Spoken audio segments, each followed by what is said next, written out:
Democratic reforms. Many believed that the key to improving government was to make elected officials more responsive and accountable to voters.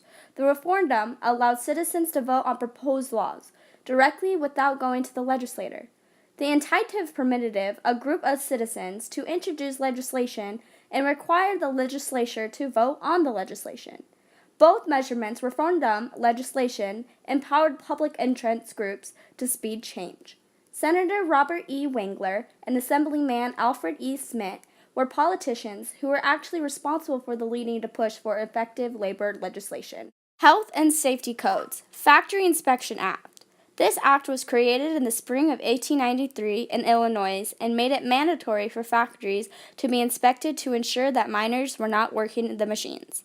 Florence Kelley was the woman who pushed this act in effect and became the chief factory inspector.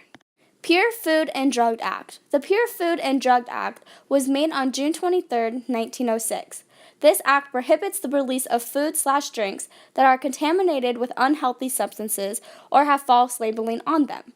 Factories with food would struggle with steam and bad odors.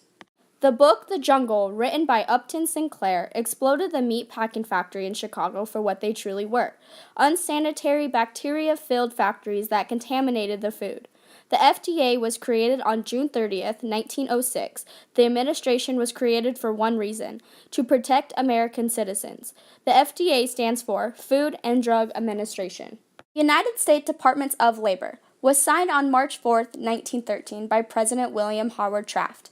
Labor unions were workers on strike during the Progressive Era, demanding better working conditions and shorter working hours. People would have to work 12 to 16 hours a day in bad working conditions. Over 1.7 underage children worked in factories and on fields. The conditions of the workspace for children were no different than the adults, if not worse. Children had less working rights than men and had harder working jobs. Woodpluckers would have to pluck off wool that was painted with acid. The acid would occasionally eat off their fingers. In 1904, the National Child Labor Committee ended child labor. The Triangle Shirtwaist Factory fire was in New York City on March 25, 1911, which was the deadliest industrial disaster in history. The Factory Act prevented that no children would be working under 9. Children 9 to 13 work a 9-hour shift.